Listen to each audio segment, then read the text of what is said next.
In this Thursday, November 20, 2014, file photo, Stephanie Erdman, an Air Force officer, describes her experience when she was injured by metal fragments from a defective airbag made by Takata of Japan, as she testifies on Capitol Hill in Washington, before a Senate committee about the devices linked to multiple deaths and injuries. Photo, J. Scott Applewhite/AP. Washington. More than half of the nearly 42 million exploding airbag inflators recalled by auto supplier Takata have not been replaced and are still in cars on U.S. highways, posing a danger to drivers and their passengers. Automakers say they are doing everything they can to boost repair rates for the faulty airbags linked to 13 deaths and more than 180 injuries in the United States. They say they have enough replacement parts for the free repairs and in some cases are sending teams door to door to track down cars. Consumer safety advocates counter that automakers should be doing more, using all of their marketing muscle to convince owners of the danger. And they say the federal agency charged with overseeing the recall effort, the National Highway Traffic Safety Administration, has been without a leader since President Donald Trump took office, and is not doing all it could to make automakers accountable. The recall of Takata Corp. airbags, which is the largest automotive safety recall in U.S. history, already touches nearly 13% of the total number of registered vehicles. NHTSA says only 19.6 million of the 41.8 million airbags recalled by the end of October had been repaired.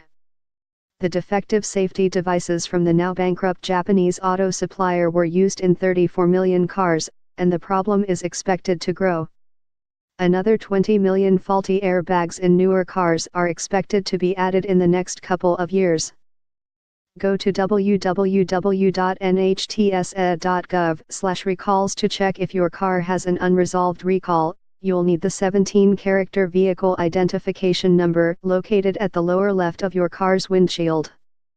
The older the cars get, the higher the risk. Over time, high humidity can cause the propellant that inflates the safety devices to become unstable and explode with too much force during a crash. That ruptures the metal inflator and throws shrapnel at drivers and passengers. Honda Motor Co. vehicles are disproportionately represented in the recall numbers. About 17.7 million airbag inflators installed in 11.4 million Hondas and Acuras have been recalled because of safety concerns. Honda has repaired 11.4 million inflators so far. The Japanese automaker hired 500 people to knock on doors to find owners who haven't responded to mailings.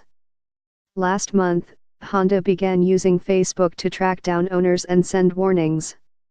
It released an internet video featuring the testimony of a woman who nearly lost an eye when the airbag in her 2002 Civic exploded. It says it has made 150 million outreach attempts to owners. Honda spokesman Chris Martin says the company has been using parts from other auto suppliers to make sure repairs are not slowed by Takata's troubles. On the parts side, we've been in pretty good shape for a while, said Martin, referring to early shortages of parts that may have discouraged some owners from taking their cars to dealers.